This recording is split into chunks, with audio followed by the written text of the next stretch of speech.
Muy bien, bienvenidos hermanos del Facebook y hermanas del Zoom. Vamos a retomar nuestra clase de la Gran Tribulación y estamos a mitad de camino. Nos hemos quedado ahí un poquito de tiempo porque han habido muchas cosas que analizar que van a suceder durante ese periodo de 7 años, ¿verdad? Y estamos en la mitad. Y voy a retroceder un poquito aquí en las notas, perdonen que vaya un poco rápido, pero aquí es donde estamos. La última clase que tuvimos hace un par de semanas, hemos tenido eh, interrupciones porque hubo un día festivo la semana pasada y hace 2 semanas nos reunimos presencialmente, ¿no? Y no hubo grabación. Así que los hermanos del Facebook están un poquito más, más desconectados, pero ahorita vamos a ponernos al día. En la mitad de la gran tribulación ya hemos visto que el Señor manda a dos mensajeros para animar al pueblo de Israel y animar a todos los creyentes de esa era, de esos 7 años a que no se desanimen, ¿no? Que sigan firmes en la fe de Jesús porque vienen tiempos difíciles de persecución en la mitad, ¿verdad? También la última clase vimos que en esa mitad Satanás es lanzado, literalmente la Biblia nos dice y la palabra de Dios anticipa que él será lanzado acá a la tierra, ¿no? Y ahí ah, se da lugar a lo que vamos a ver ahora. Él y sus demonios físicamente vienen a tomar control del pensamiento de las naciones, de los gobiernos que se confabulan en contra del plan de Dios, ¿verdad? Y da lugar a, sin duda, la presencia de Satanás promueve esa persecución contra el pueblo de Israel y contra todo aquel que venga a Jesús durante eh, ese periodo, ¿no? Así que quería rápidamente mostrarles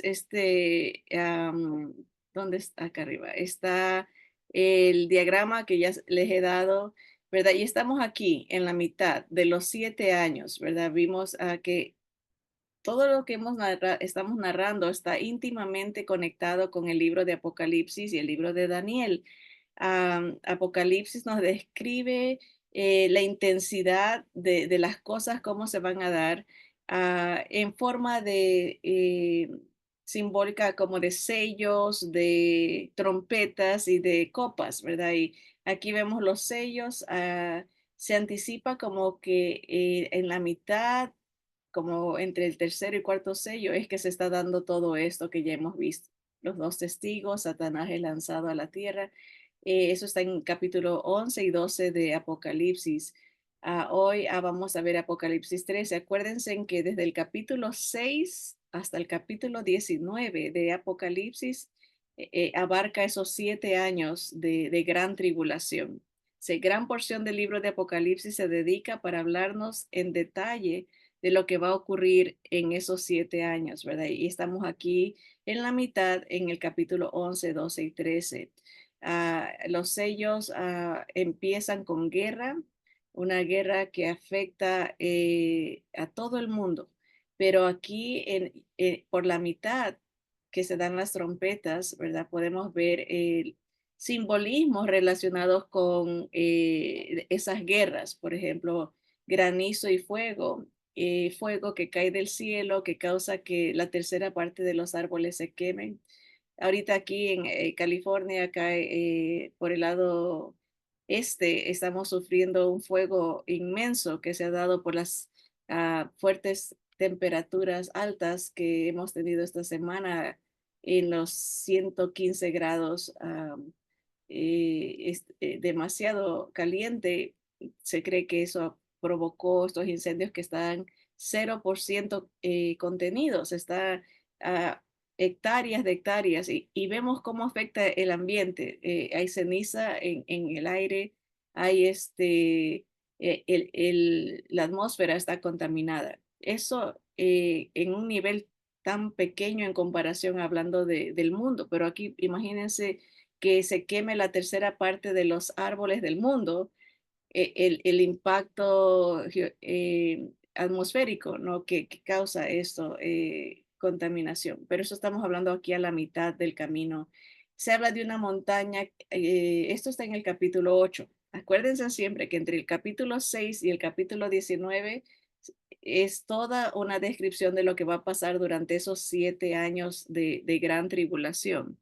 Al principio empieza con guerra, pero se va a ir intensificando al punto que es una destrucción casi, casi total del mundo antes que el Señor venga literalmente, físicamente a rescatar a, a su pueblo, ¿no? Rescatar al pueblo de Israel y a los que se hayan convertido durante ese tiempo, ¿no? Para poder empezar su reino milenial, que se le llama así, su reino físico desde Jerusalén.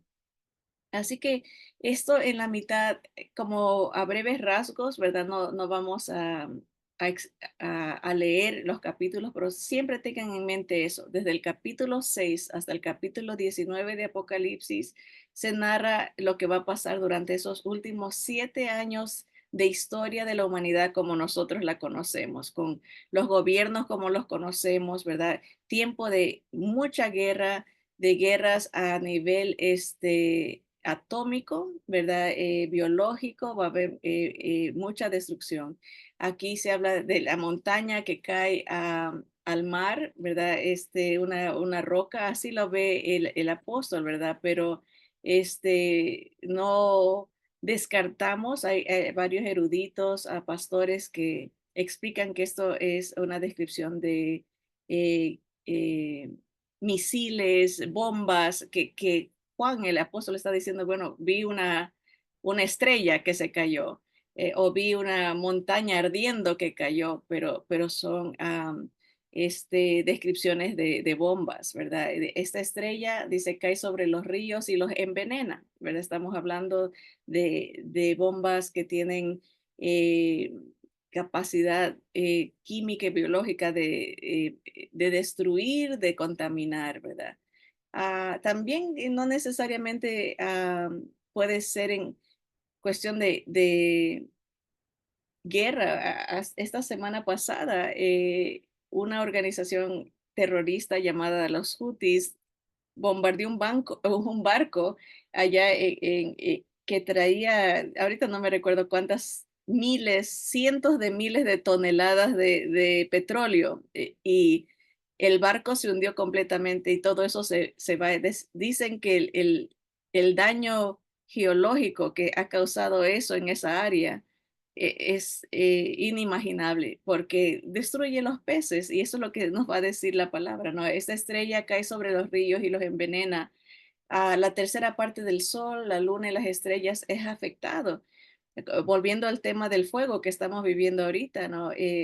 Está oscuro en un sentido aquí, el humo que sube causa tinieblas en un sentido, causa que esté nublado, ¿no? Pareciera que es parte de las nubes naturales, pero es el humo. Entonces hay consecuencias, una cosa lleva a otra, ¿no? Si se contamina el mar, va a haber hambres, ¿verdad? Porque ya se mueren los peces, se mueren. Entonces vemos esa relación entre un punto y otro, ¿no? Pero todos estos, aquí como ven, el color de las trompetas es naranjado. Estamos viendo las primeras estos cuatro consecuencias. Mucha gente lo llama juicios, ¿verdad? A veces tenemos que tener cuidado. Dios no manda nada malo. Él lo único que hace es permitir que el hombre coseche lo que ha sembrado, ¿verdad? Es la realidad. El Señor como que deja ya su mano de protección, su mano de cuidado, es levantada, ¿no? Y como decir, eso quieren, eso van a recibir, ¿no? Entonces, el Señor eh, eh, ya a estas alturas ya ha tratado con la humanidad por miles de años, ha tratado de despertar al ser humano a una relación con Él, con Dios, a través de su Hijo, ha tratado de alcanzarlo, el ser humano no quiere y se empieza a destruir el ser humano y Dios deja, ¿no?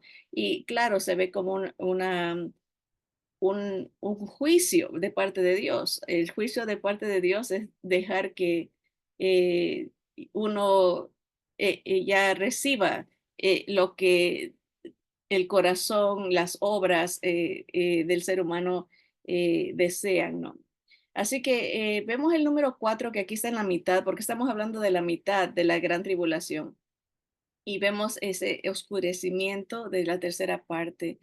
Pero aquí el quinto y sexto y séptimo trompeta que están hacia el final de la gran tribulación, todavía no estamos llegando a ese punto, por eso no los voy a topar, pero ah, van a ser intensificado. Todo lo que estamos viendo, este tipo de guerras, va a ser para darnos una idea. Miren, la sexta trompeta habla de 200 millones de jinetes. Muchos han dicho esto tiene que ver con los asiáticos, tiene que ser un ejército chino, 200 millones, ¿verdad? De que destruyen la tercera parte de la tierra. Otros se inclinan a decir, no, esto tiene que ser ya un desarrollo y un desatarse del Islam a nivel mundial que causa que la tercera parte de la humanidad muera, ¿verdad? Porque acuérdense que las doctrinas de ellos son bastante radicales. O te conviertes o te matamos, ¿no? O sea, es fácil poder imaginar que ellos encajan en esta descripción. Así que hay esas dos interpretaciones, o son los chinos o son los islámicos, los musulmanes, ¿verdad? Así que, pero eso está casi ya al final, ya cuando la destrucción va a ser mundial, ¿no? Va a ser algo este, generalizado en toda la tierra, ¿no? Pero eso ya lo vamos a ver cuando lleguemos al final de la gran tribulación, que termina con la venida del Señor Jesús a Jerusalén a reclamar lo que le pertenece, ¿verdad? Lo que es de él, ¿no? Y obviamente eso las escrituras están saturadas con profecías de esa segunda venida del Señor, ¿verdad? Obviamente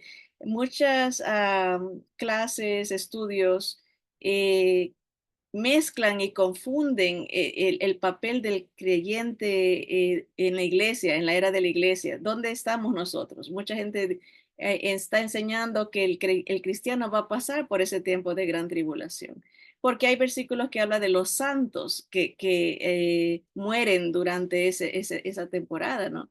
Pero sabemos que la Biblia habla de santos o escogidos, o que santo quiere decir separados. ah, en diferentes categorías. Hay los santos del Antiguo Testamento, los santos de la era de la iglesia. Después de que Jesús se fue, empezó la iglesia. Los santos de la gran tribulación, los santos de la era del milenio también. Entonces, no nos debemos de confundir nomás por ver esa palabra santos y decir, oh, quiere decir que la iglesia va a sufrir esa temporada de gran tribulación. Hay doctrinas que enseñan que el rapto, que es el rescate que el Señor efectúa para la iglesia, se da en la mitad de la gran tribulación. Otros dicen va a ser hasta el final, pero la Biblia enseña que va a ser antes, porque dice que el Señor no nos ha puesto para ira, ¿verdad? No nos ha marcado para sufrir esto, sino que sino para salvación. Dice, el Señor nos viene a rescatar a su novia, que es el nombre que se le da a la iglesia. Las copas no las vamos a estudiar hasta que lleguemos al final, porque se dan acá al último, al final de los 7 años, y está incluido ahí Apocalipsis 14, 15, 16, 17, 18 y 19 al final. Así que básicamente eso incluye lo que va en la mitad, pero como título dimos lo que pasa en la gran tribulación, hablamos que Dios manda mensajeros especiales para despertar al pueblo de Israel al Mesías que vino y que vendrá para rescatarlos. Hemos visto que Satanás es lanzado a la tierra con sus demonios y eso da lugar a un desatarse de maldad, de de engaño, ¿verdad? Porque esas son las tácticas de Satanás, engañar al mundo y que el mundo con sus filosofías, con sus gobiernos, con sus leyes y todo, se vaya en contra de lo que Dios ama. Dios ama su palabra, el mundo se va en contra de la palabra de Dios, Dios ama a su hijo, a su único, ¿verdad? Y el mundo se va en contra de él. Ah, Dios ama a la iglesia, ama al matrimonio, ama al ser humano y Dios odia todo lo que Dios ama, ¿verdad? Entonces vemos que en el momento que Él viene, causa un caos en el mundo, ¿verdad? Y eso da lugar a lo que tenemos como siguientes puntos.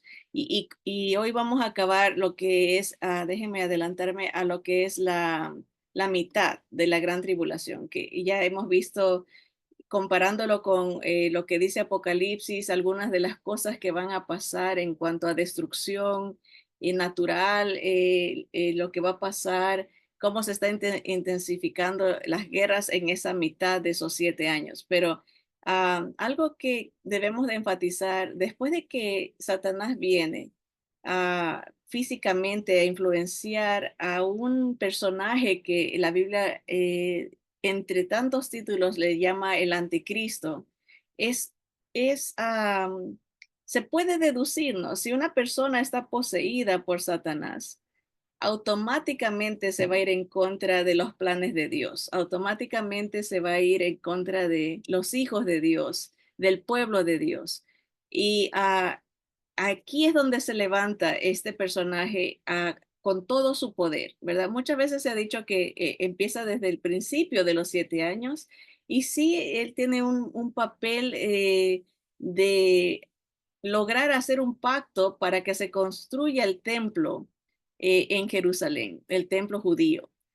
Pero las escrituras nos dicen que a la mitad él va a tomar el control total del poder. Y eso lo vemos, déjenme, ah, vámonos a saltar que lo que Satanás, las diferentes moradas de Satanás, yo creo que aquí lo tengo.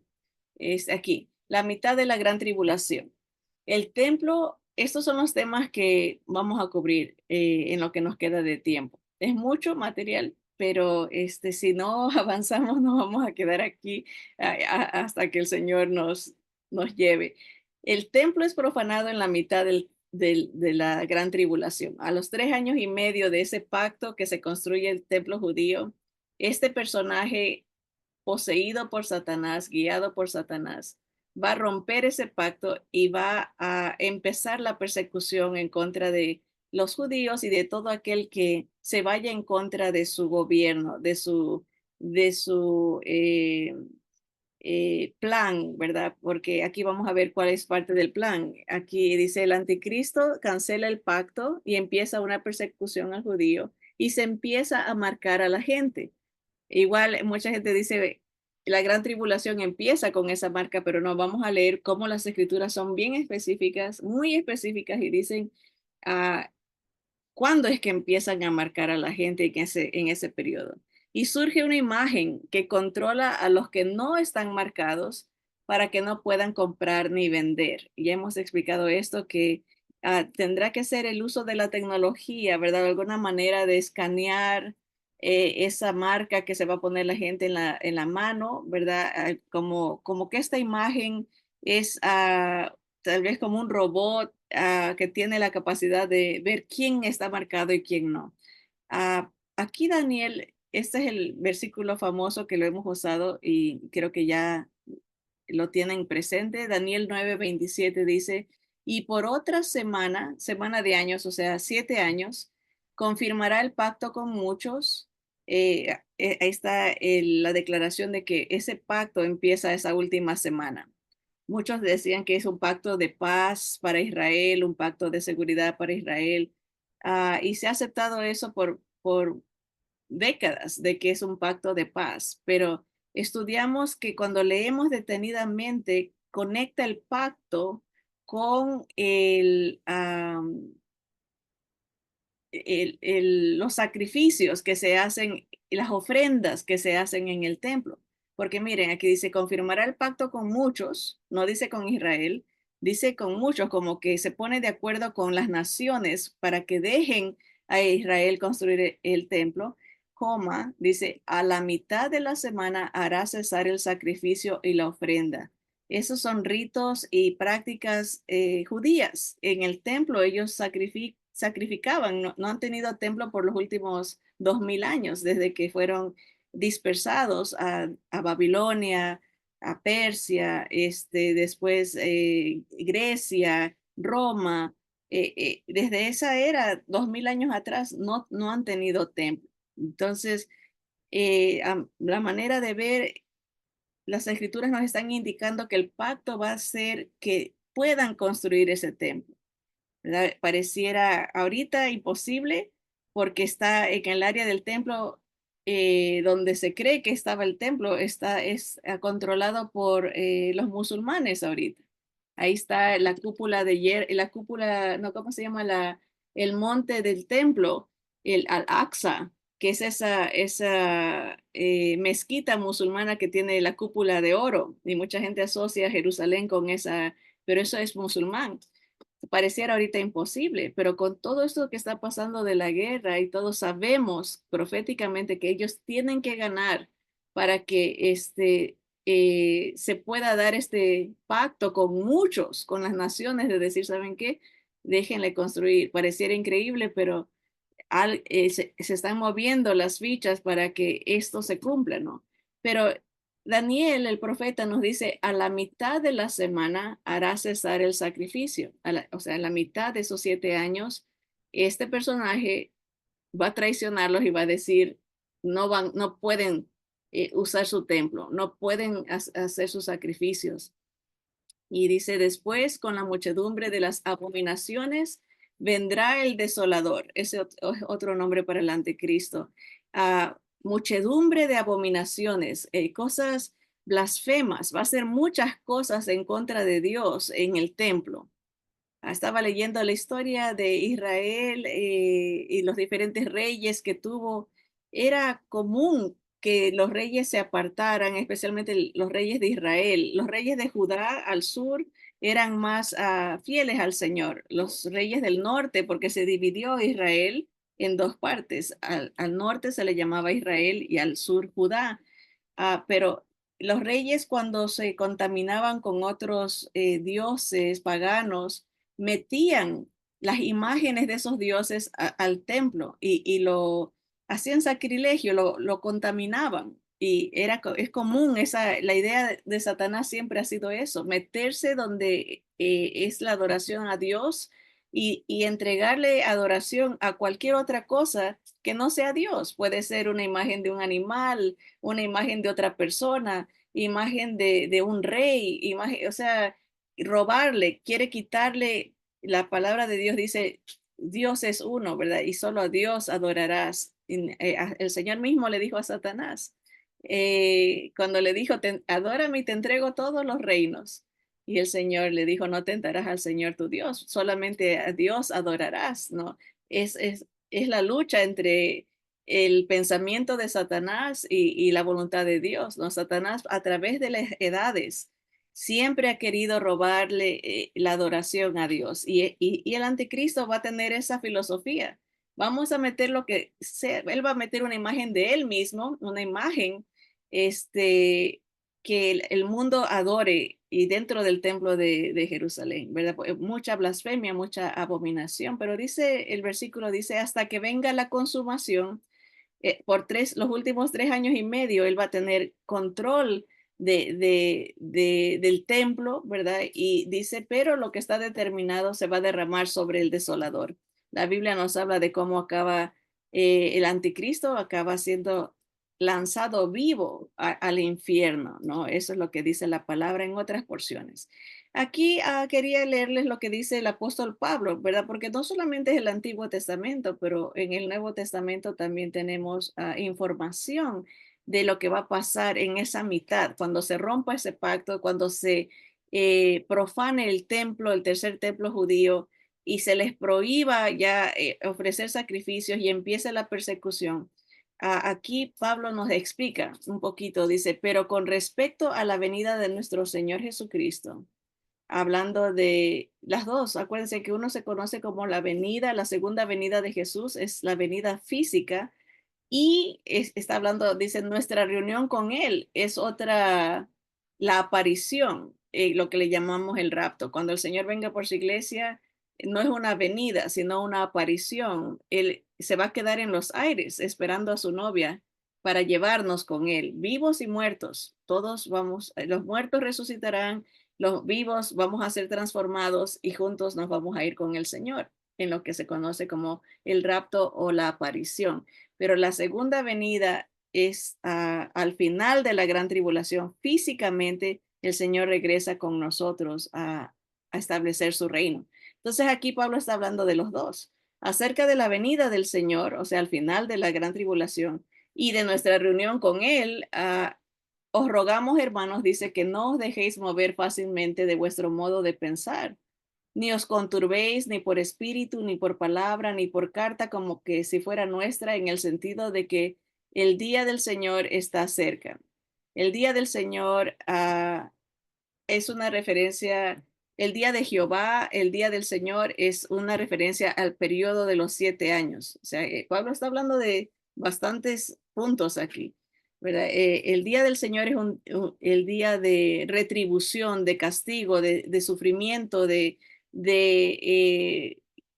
ya el ser humano recibe lo que ha querido, que es no tener nada que ver con Dios. Y Pablo dice, no se confundan, no se dejen mover fácilmente de lo que ya saben. Dice, nadie os engañe en ninguna manera porque no vendrá sin que antes venga la apostasía, ¿verdad? O sea, el apartarse a gente que ya no va a querer saber nada de Dios, no quiere, está rechazando. Es tan ahorita popular escuchar de que Jesús no es el único Salvador, de que ese es un pensamiento cerrado, anticuado, un pensamiento retrógrado, estar pensando que Jesús es el Salvador del mundo. Eso, las grandes denominaciones lo rechazan, están contaminadas, ¿verdad? Y eso se llama apostasía.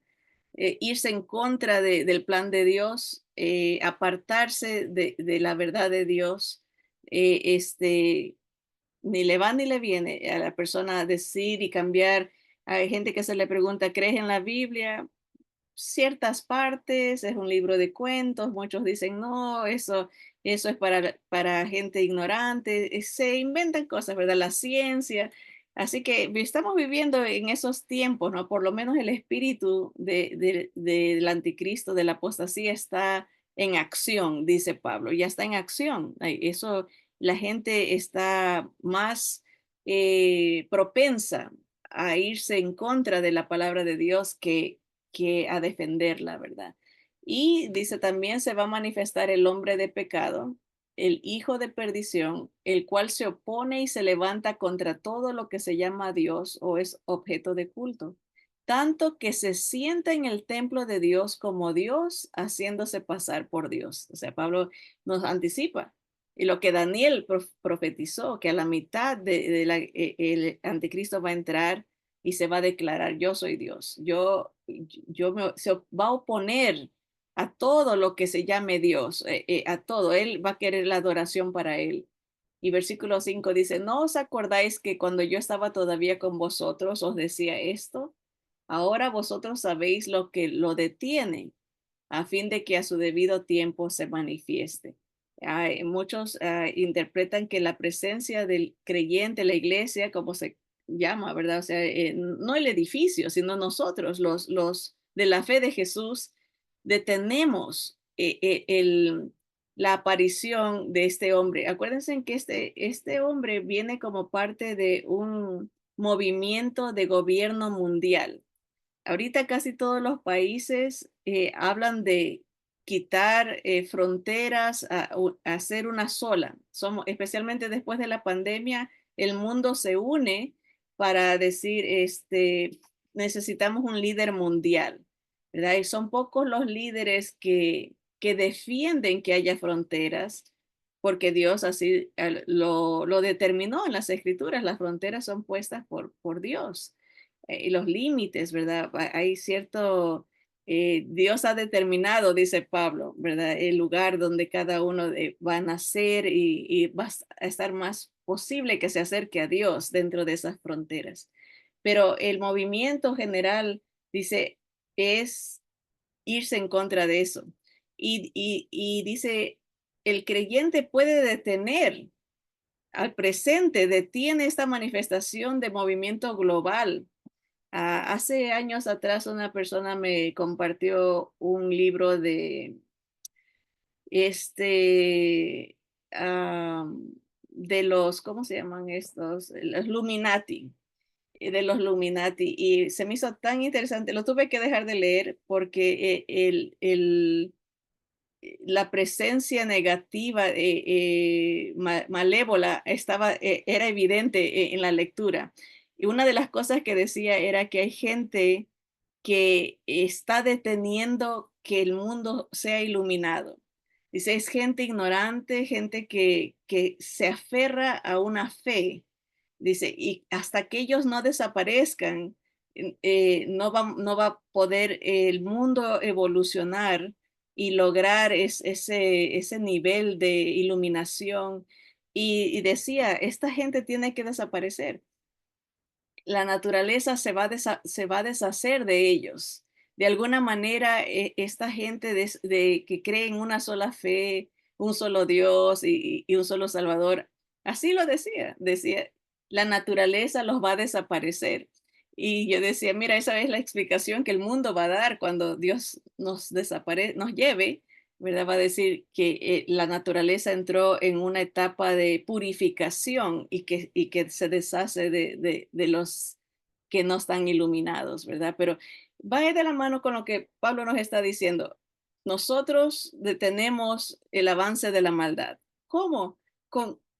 Dando el evangelio, predicando la palabra, viviendo la palabra del Señor, haciendo la diferencia en el mundo, en vida y en práctica, ¿verdad? O sea, tiene que ser la luz, somos la luz, dijo el Señor, pero el mundo no lo ve así, el mundo lo ve como son un estorbo, ¿no? Pero Pablo dice, no, ese anticristo no se puede manifestar mientras esté lo que al presente lo detiene. ¿Y quién es ese? Es el Espíritu Santo, que vive en el creyente, ¿verdad? Se manifiesta a través de individuos, Dios actúa a través de su pueblo, a través de su iglesia.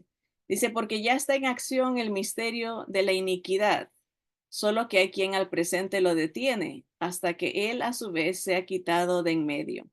Esto no es que en el momento que uno sale el Espíritu Santo se va de la tierra, ¿no? Porque va a haber mucha acción espiritual de salvación durante los 7 años. El Espíritu Santo va a estar aquí. Lo que quiere decir eso de que al presente lo detiene y que sea quitado del camino es lo que les mencionaba anteriormente, que llega un punto en que Dios ya no detiene la maldad, sino que alza sus manos de protección, alza sus manos de guía y deja que el humano haga lo que quiera y que coseche las consecuencias de sus decisiones en contra de Dios. Por eso que dice que será quitado de en medio, es como hacer eso, levantar las manos y decir, pasa, ¿quieres hacer eso? Hazlo, ¿verdad? Y yo te estoy protegiendo y te estoy tratando de alertar, de guiar, pero si no haces caso, pues hazlo y recibe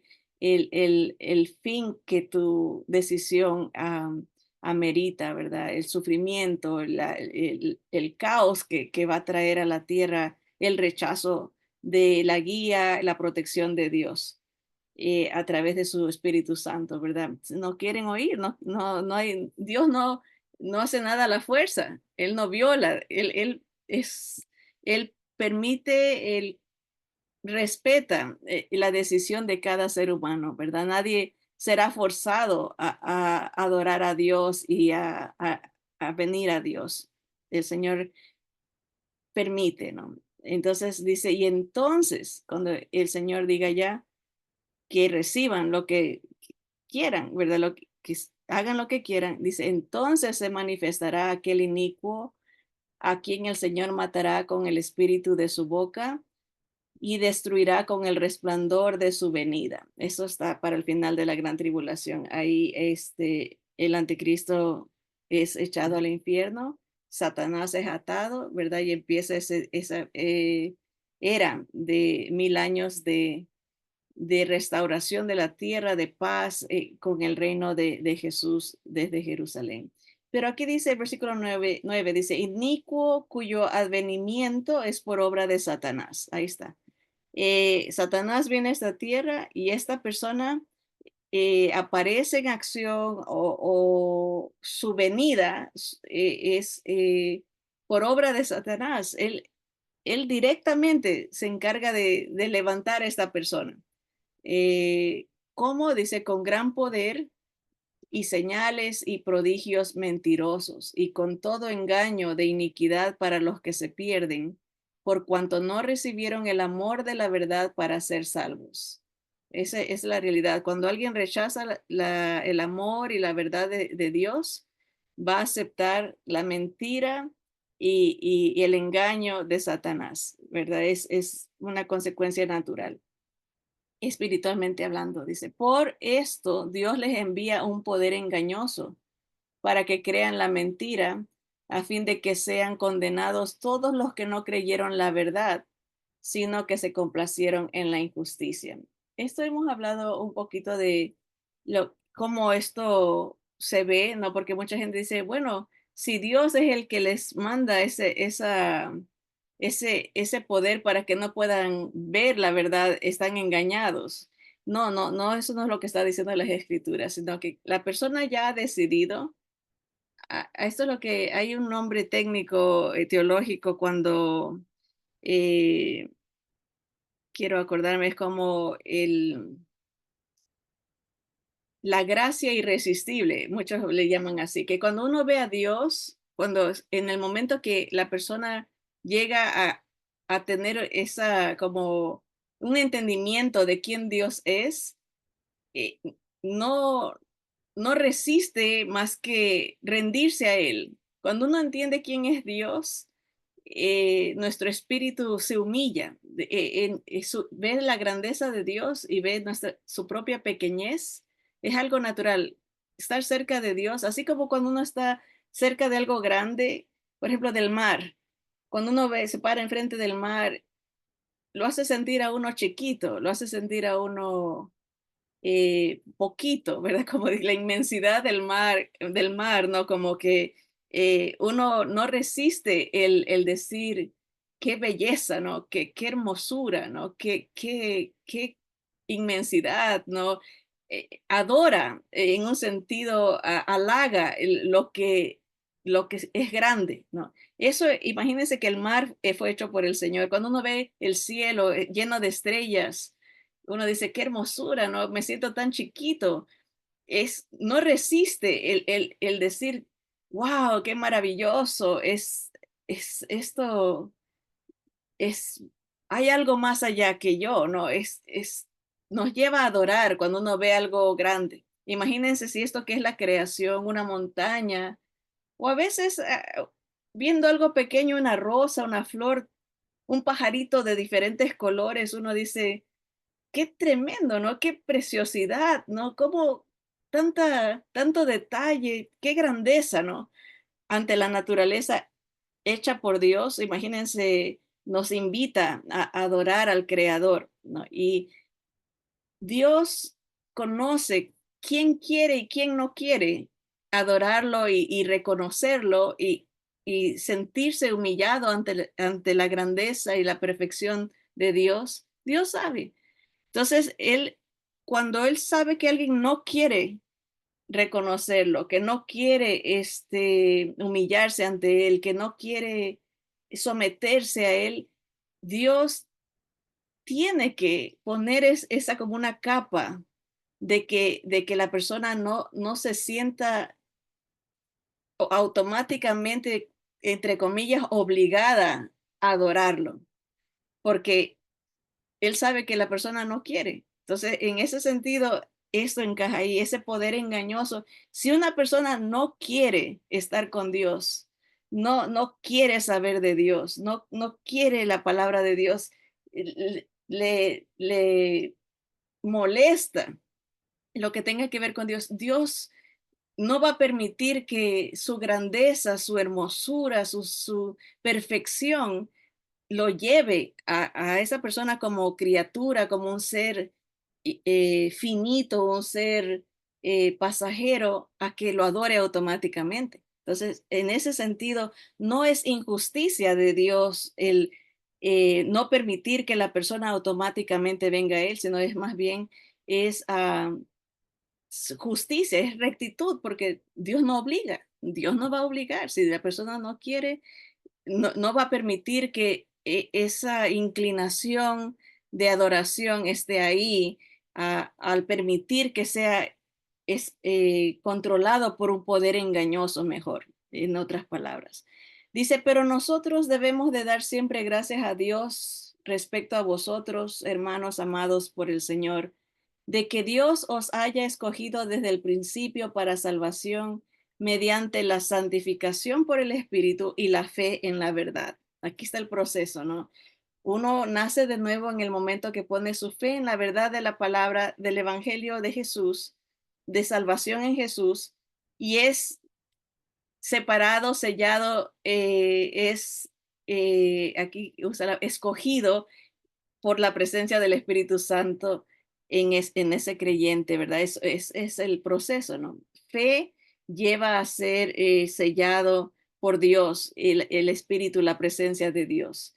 Dice, a lo cual os llamó mediante nuestro Evangelio, para alcanzar la gloria de nuestro Señor Jesucristo. Así que, hermanos, estad firmes y retened la doctrina que habéis aprendido, sea por palabra o por carta nuestra, y el mismo Jesucristo, Señor nuestro y Dios nuestro Padre, el cual nos amó y nos dio consolación eterna y buena esperanza por gracia, conforte vuestros corazones y os confirme en toda buena palabra y obra.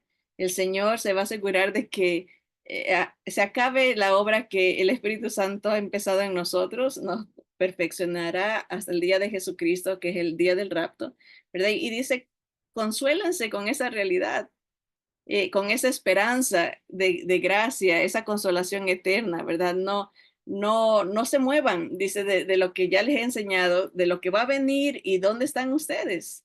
No tengan miedo, ustedes están separados por el Espíritu de Jesús por la fe que han puesto en Él, tengan paz, tengan esta esperanza en sus corazones, ¿verdad? Pero sepan que va a venir, que este personaje se va a meter al templo, va a cancelar los sacrificios judíos, ¿verdad? Y va a perseguir al pueblo judío y a todo aquel que se identifique con el Mesías judío, ¿verdad? Que es nuestro Señor Jesús. Así que el tiempo se ha ido, pero quería conectar esta porción con Apocalipsis 13, donde se nos narra ah, el levantamiento del anticristo con todo su poder. Sí, al principio hizo un pacto, participó en eso, pero su autoridad total se ve a la mitad de esos 3 años y medio, y Apocalipsis 13 nos dice eso. Ahí se los voy a leer rápidamente y pueden leerlo ustedes después detenidamente. Con las hermanas del grupo ya lo leímos porque fue parte de la clase de la última clase en persona que tuvimos. Pero dice, me paré sobre la arena del mar y vi subir del mar una bestia que tenía 7 cabezas y 10 cuernos. Está hablando el apóstol Juan de una imagen que está viendo, ¿no? Y cuando se habla de alguien que sale del mar, es de la multitud de las naciones. O sea, no es alguien judío, es alguien gentil. Bueno, y dice, y versículo 2, y la bestia que vi era semejante a un leopardo, y sus pies como de oso, y su boca como boca de león. Y el dragón le dio su poder y su trono y grande autoridad. El dragón siempre es otro nombre para Satanás. El diablo le entrega todo su poder, toda su autoridad y el trono que tiene a este personaje, ¿verdad? Dice, Y vi una de sus cabezas como herida de muerte, pero su herida mortal fue sanada y se maravilló toda la tierra en pos de la bestia. La bestia es otro nombre que se le da al anticristo, la bestia, como el monstruo, como decir así, viene este personaje que va a ser herido de muerte, pero va a ser sanado y toda la humanidad se va a asombrar de él. Dice el versículo 4, y adoraron al dragón que había dado autoridad a la bestia y adoraron a la bestia, diciendo, ¿quién como la bestia y quién podrá luchar contra ella? O sea, la exaltación, el reconocimiento, la adoración va para este personaje que va a empezar este gobierno mundial y que tiene mucha autoridad, tiene el control. Dice, también se le dio boca que hablase grandes cosas y blasfemias y se le dio autoridad para actuar 42 meses. Ese punto es clave. 42 meses es 3 años y medio. Por eso lo estamos poniendo en la mitad. Él se levanta en la mitad de la gran tribulación con toda la autoridad del diablo y habla cosas blasfemas contra Dios, porque él se declara Dios, él se declara el principal, ¿verdad? Dice, por 42 meses, 3 años y medio. Dice, y abrió su boca en blasfemias contra Dios para blasfemar de su nombre, de su tabernáculo y de los que moran en el cielo. Este anticristo va a hablar contra Dios, contra el templo, el tabernáculo, el templo, el tercer templo. ¿Por qué va a hablar en contra? Porque va a parar los sacrificios, las ofrendas, y él se va a declarar Dios y va a hablar contra los que ya estamos en el cielo, los que moran en el cielo, los que han sido llevados por Jesús. Versículo 7, y aquí empieza, dice, y se le permitió hacer guerra contra los santos y vencerlos. Ahí está hablando de los santos de la gran tribulación, la gente que se convierta a Jesús, primordialmente empezando con los judíos y obviamente de toda lengua, nación, tribu. Dice las escrituras que el número de los creyentes que salgan de la gran tribulación no se puede contar. Mucha gente va a venir al Señor, pero van a sufrir la muerte. Aquí el anticristo los vence físicamente, puede lograr matarlos, se le da esa autoridad, hay otras porciones que hablan de que los decapita, ¿verdad? Por eso mucha gente lo conecta con ah, las prácticas musulmanes islámicas, que es de decapitar al que no se somete a su fe, ¿verdad? A su religión. También dice, se le dio autoridad sobre toda tribu, pueblo, lengua y nación. Ahí está todo el mundo. Es algo global. Esta religión del anticristo va a invadir el mundo, ¿verdad? Y se le da autoridad de matar a los que no se sometan a él. Dice, y la adoraron todos los moradores de la tierra cuyos nombres no estaban escritos en el libro de la vida del Cordero que fue inmolado desde el principio del mundo. Si alguno tiene oído, oiga. Si alguno lleva en cautividad, va en cautividad. Si alguno mata a espada debe ser muerto. Aquí está la paciencia y la fe de los santos. Noten, esto no se entendería si no hubiese pasado lo que pasó en octubre 7 allá con Hamas y el pueblo de Israel. Las prácticas, ¿verdad? De llevar en cautividad, de llevarse rehenes, ¿verdad? Y de matar a espada. Pero el Señor dice, los que practican estas cosas van a tener que ser muertos de esa misma manera. Pero está aquí la paciencia y la fe de los santos de la gran tribulación, no es de la iglesia, es para la gente que viva durante esa época, que puede ser ya, o sea, si el Señor nos lleva ahora, empieza cuenta regresiva, el reloj se acciona. Y después viene la otra bestia, que es el falso profeta. Después vi otra bestia que subía de la tierra. Esa referencia es de que tiene que ser alguien que sale del pueblo de Israel, alguien judío. El mar, las naciones gentiles, la tierra, es una referencia a Israel. Y tenía dos cuernos semejantes a las de un cordero, pero hablaba como dragón. Aparentemente se ve muy religioso, muy pacífico, como un cordero, ¿verdad? Pero tiene la habilidad de hablar como Satanás, ¿verdad? Engañar. Dice, y ejerce toda la autoridad de la primera bestia en presencia de ella, y hace que la tierra y los moradores de ella adoren a la primera bestia cuya herida mortal fue sanada. El trabajo del falso profeta es exaltar al anticristo, ¿verdad?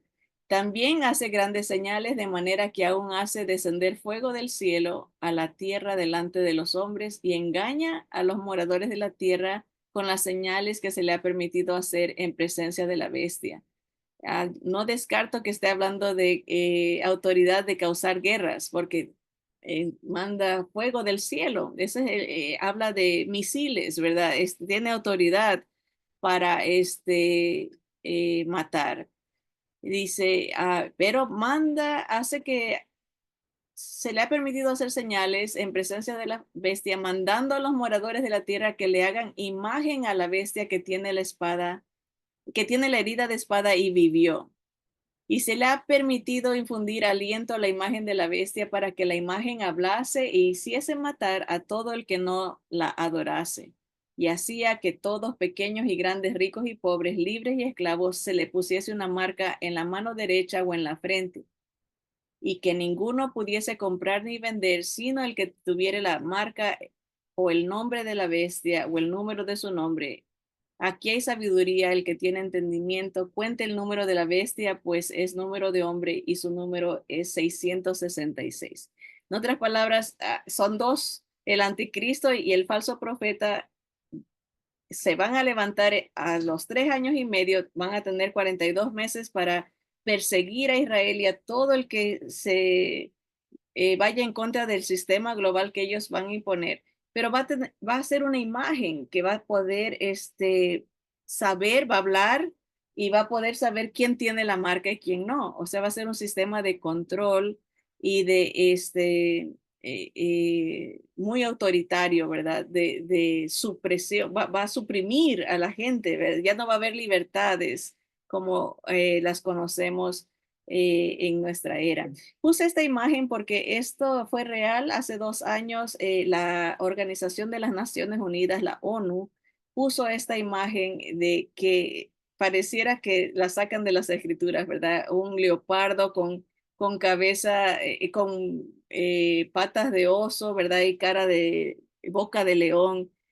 Dice que el mundo cristiano protestó de que hayan puesto esta imagen en New York, enfrente del edificio de las Naciones Unidas, como un representante. Ellos llamaron a esta imagen el, creo que es el embajador de la paz. En lugar de usar la paloma, que siempre ha sido tradicionalmente usada como representante de la paz, usaron a este personaje mitológico, ¿verdad? Que fue hecho en Oaxaca, México, y fue donado a las Naciones Unidas como el emblema de la paz. Pero ante tanta queja y protesta, porque la gente lo vio como una representación del anticristo que nos habla Apocalipsis 13, ¿verdad?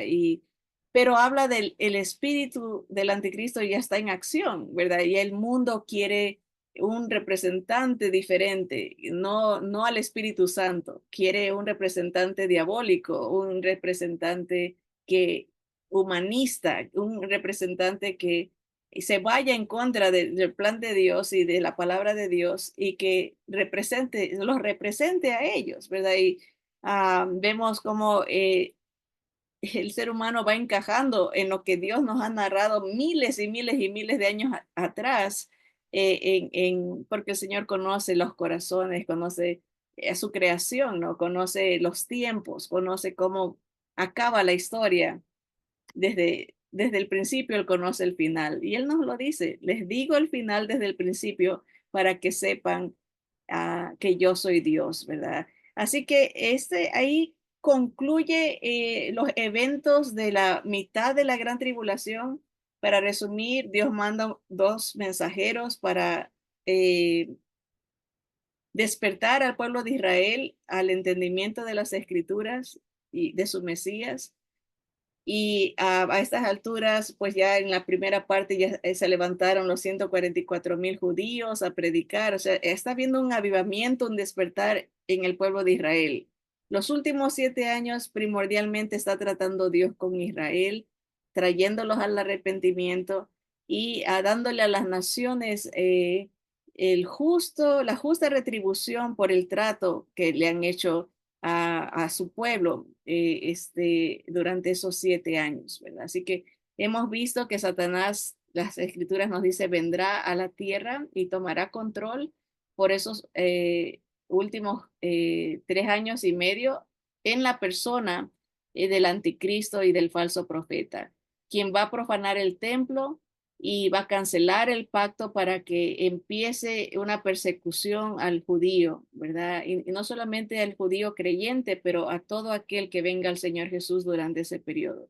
Se va a empezar a marcar a la gente a la mitad por esos 42 meses y surge esta imagen que va a controlar a los que no estén marcados, que no pueda haber comercio, no, van a ser perseguidos, no van a poder tener comida porque no van a poder entrar a comprar ni vender porque no tienen la marca.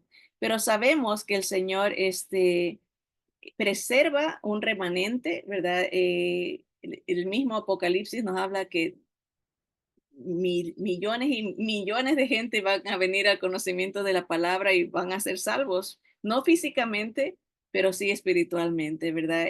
Lo hemos explicado en clases anteriores, pero esto el Señor nos dice no para asustarnos, pero para prepararnos y para entender el plan de rescate, el plan de restauración para la tierra. El mundo, el ser humano sin Dios destruye. El ser humano sin Dios se destruye a sí mismo y Dios tiene que intervenir.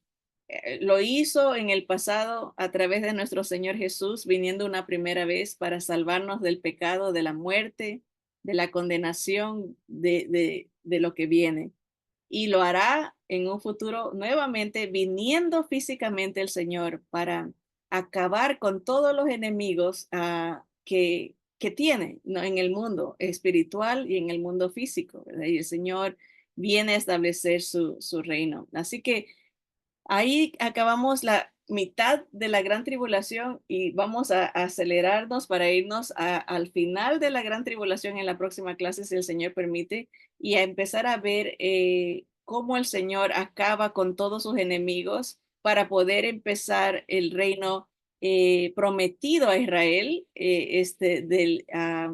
de su Mesías, ¿verdad? El reino de nuestro Señor Jesús. Así que bendito sea el Señor que nos ha hecho parte de su reino. Dice que Dios nos ha trasladado de las tinieblas al, al reino de su amado Hijo. Y por eso le damos gracias y lo adoramos porque el Señor nos ha rescatado, ¿verdad? No lo hemos visto físicamente todavía, pero es un hecho. Ya dijo el Señor, escrito está, ¿verdad? La paga está hecha completa.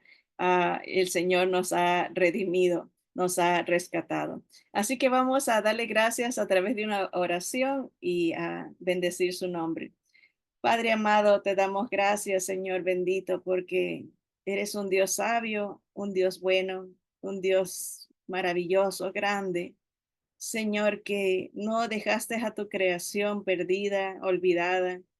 Señor, que hiciste, haces y harás todo lo posible por rescatar al perdido, Señor. Hasta el último, tu mensaje de oportunidad, de reconciliación, de perdón, de arrepentimiento, está presente. Lo vemos en tus escrituras, Señor.